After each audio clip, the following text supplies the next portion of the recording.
Okay, so listen, an old phone call audio of Justin Baldoni and Blake Lively has resurfaced, and this is not just normal evidence. It is one of the most important things that made her settle the entire lawsuit. I don't talk to him like I talk to you, so I haven't told him like how stressed I've been with. I just wanted to let you know that like in case you wanted to go a couple weeks earlier, you're welcome to. And obviously there's selfish reasons I'm telling you this. Like I know that our schedules are scheduled. I'm not trying to move anything. And the closer the reality gets, the more I'm just like panicking about that. Now let me break down what actually happened here, because Justin Baldoni didn't drop this audio through a press release.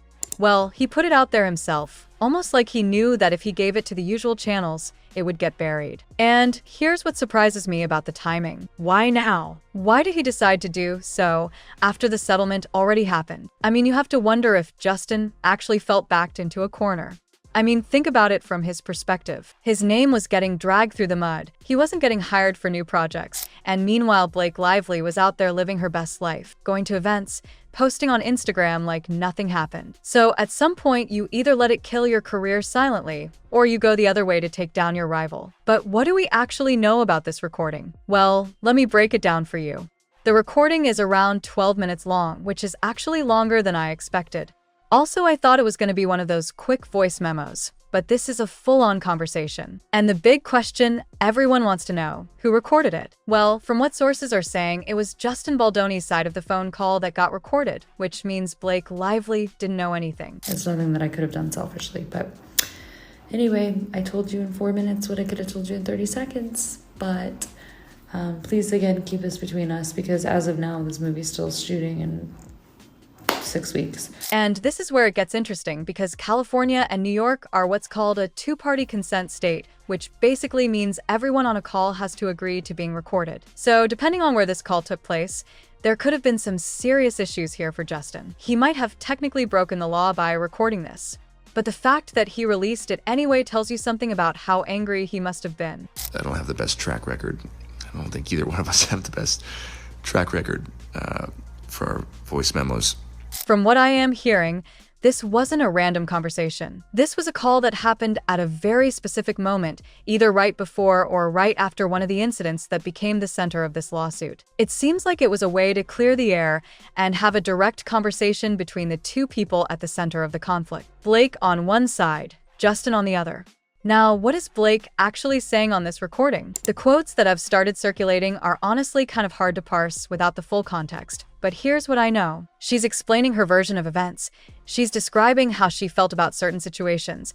And she's doing something interesting. She's not completely denying anything. She's more like reframing things. She's saying things like, I didn't mean it that way, or you took that the wrong way. She's basically trying to explain her intent, which is actually really funny because if she was completely innocent, why would she be explaining her intentions? Blake's trying to steamroll it, trying to love bomb him. And it's just amazing how she's even trying to flirt with him early on in the process to sort of see which tactics will work, which ones will get him wrapped around my finger. The status of this recording is messy at best. Like I said, California and New York are two-party consent states, which means everyone on a call has to agree to be recorded. If this call happened in California and Blake didn't consent, then Justin technically broke the law by recording it. But here's the thing, there's also a difference between committing a crime and that crime invalidating evidence. Just because something was recorded without permission doesn't necessarily mean it can't be used in certain contexts. Could this recording restart the lawsuit? That's the million-dollar question. If Blake's team is dumb, they might want to reopen things. But we all know the settlement included a clause that prevents either side from using recorded evidence to challenge the agreement. Then this recording is kinda useless, even if it's juicy. I mean, this call is one moment in a long, complicated history between these two people. It doesn't tell us about everything that happened before or everything that happened after. And if we're being honest, the audio quality in some parts is not great, which means there are moments where we can't even clearly hear what's being said. The fact that we're not getting the full recording tells us something too. And that means the real story might be even bigger than what we've heard so far. Also, Blake Lively is not the type of person who settles quietly. If she had a strong case, if she was confident she was going to win, she would have taken this all the way. She would have wanted her day in court, so she could tell her story and have the world see Justin as the villain. But instead, She signed the NDA, and she settled the whole thing. And for months, people just assumed maybe she didn't have any sort of evidence. But this recording proves that Blake has settled only because continuing the lawsuit was more hard than walking away. And I don't say that as a fan or a hater. I say it as someone who recognizes that Blake Lively is playing a very specific game, and she is playing it extremely well. Her whole image is of carrying this golden goddess energy, right? But here's the thing. When she filed that lawsuit against Justin, she used that image as a weapon. When Blake Lively raised those concerns, what happened to her?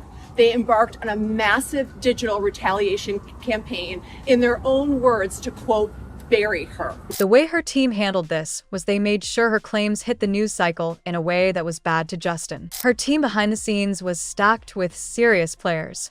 We're talking about lawyers who have handled high-profile Hollywood disputes before, crisis PR consultants, people who understand how to make a celebrity look like a victim, and Blake has been through controversies before. Remember when she had that whole thing about her accent in that movie? Or when people were criticizing her for not reading the book before starring in it? She knows how to survive negative press. Also, there's a Ryan Reynolds factor. Now, I genuinely don't know how much Ryan was involved in this lawsuit, but you can't ignore him in the conversation. Because here's what people were saying. If your wife is being treated badly by some director, how do you not get involved? Men protect their families. That's just what husbands do. So either Ryan stayed completely out of it, which seems impossible, or he was involved in a way that we haven't seen yet. The fact that he's been so quiet through all of this? That silence is telling me something, and what people are whispering about is whether Ryan had knowledge of the recording before it was released. Because here's a question. If you were Ryan Reynolds and your wife's team had some kind of smoking gun that forced a settlement, wouldn't you want to know about it? Wouldn't you at least be looped in? And if he did know, why didn't he do anything to stop it? Or maybe he didn't know, and when he found out, he was furious? There's also the possibility that Ryan saw the recording and was angrier about its contents than anyone realizes. Maybe the recording didn't just contain things Blake said, it contained things Blake said about Ryan, or things that made Ryan look bad in some way. The angry husband angle that some tabloids pushed feels fake to me. Like, yes, a husband would be angry if his wife was being mistreated, but we're talking about Ryan Reynolds. If he wanted to weaponize that anger for public sympathy, he absolutely could have. The fact that he didn't suggest either he was advised to stay quiet or there's something else going on that we're not seeing. You know, you really see kind of the illusion behind so much of this stuff, you know, digital life versus real life. Really, without getting into it too much, I'll just say I've never in my life been more proud of my wife. Now, let's flip the coin and talk about Justin Baldoni, because his situation is almost the opposite of Blake's. When you're a male director accused by a female actress, the cards are already stacked against you in certain ways, and Justin knew that. So when he released that recording, it wasn't just about clearing his name. It was about survival, being able to work again, and not having his entire career erased because of false claims made against her. It's the one case we're going to put every single text message, every single document, everything on a website, for everyone in the public to read, come to their own conclusions.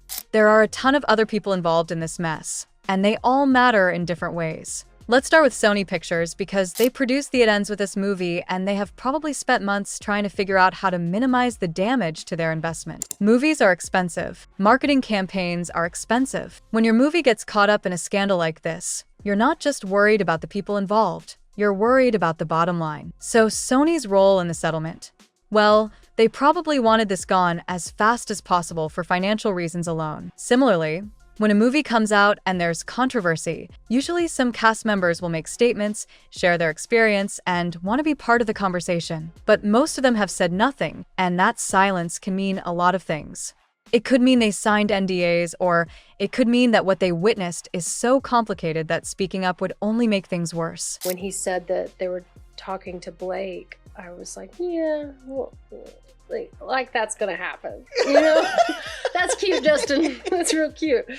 And so when it actually happened, like I was kind of stunned. Hollywood's reaction to this whole situation has been chaotic, and it's been revealing in ways that a lot of people didn't expect. When the lawsuit first dropped, women's groups came out in support of Blake. Women's advocacy organizations have been burned before by Hollywood scandals, so they err on the side of supporting accusers.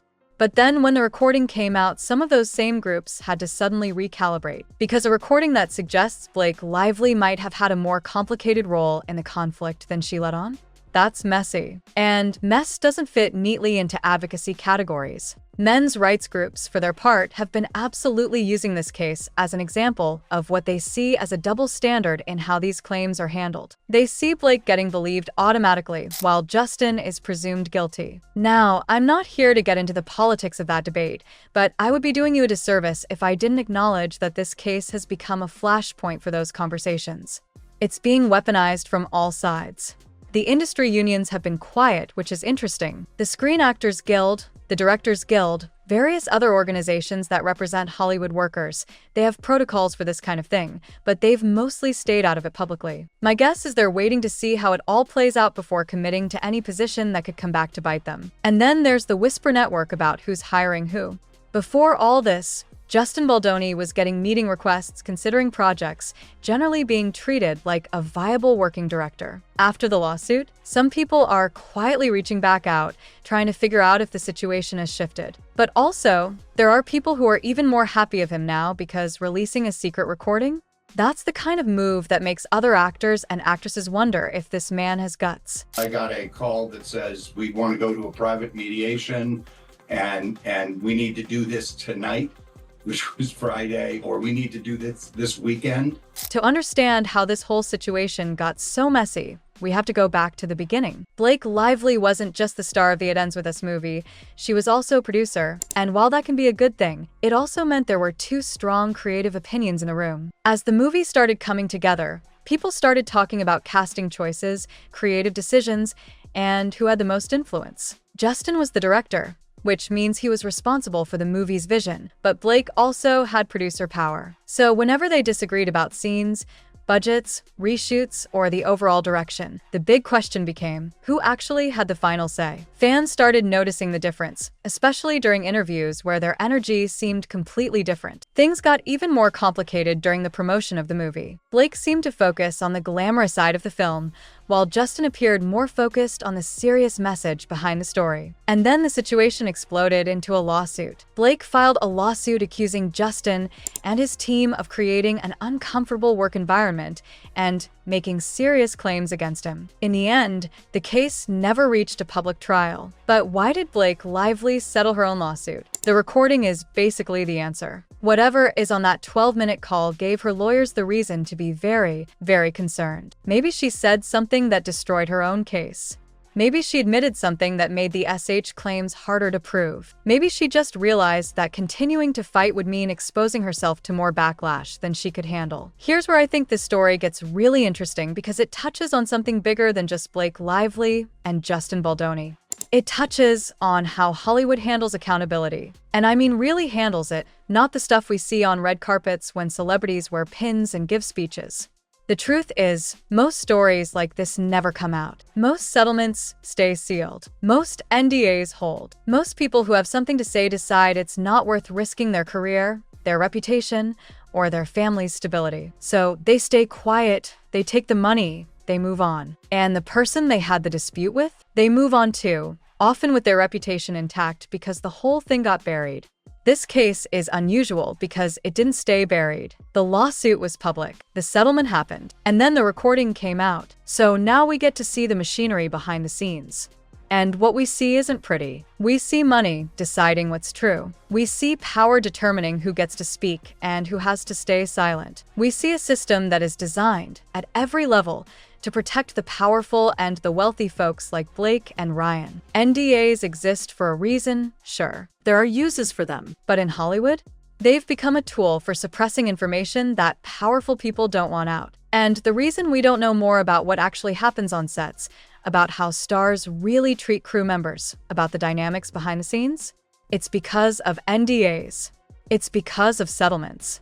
It's because silence is profitable for everyone except the people with the truth. What changes because of this case? I don't know yet. Maybe nothing. Hollywood has a short memory, and there's always a new scandal to distract everyone. But maybe, just maybe, this opens a door slightly. Maybe someone else in a similar situation sees this and thinks twice before staying silent. Maybe studios will start to reconsider how they handle these disputes.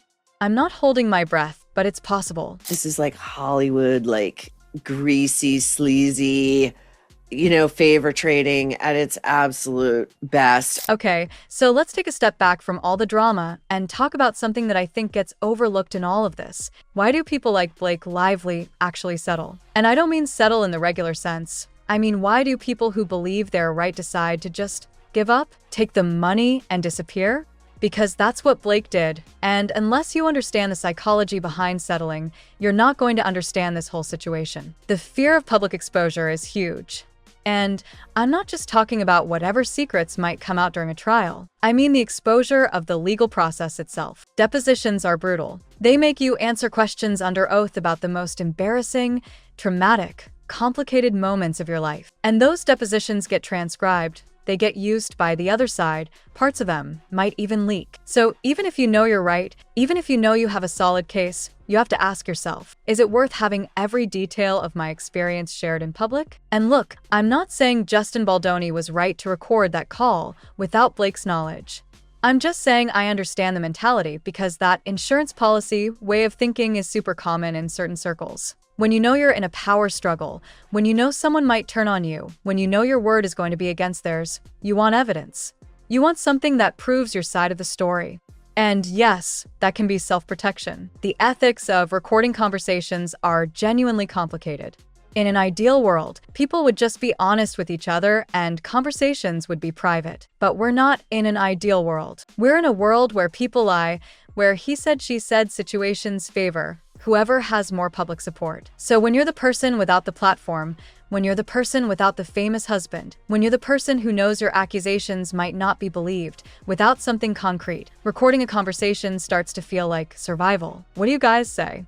Do you think the recording changes everything like people are saying? Or is it being overhyped? Do you think there's more information out there that we haven't seen yet? Leave your thoughts in the comments and subscribe for more videos.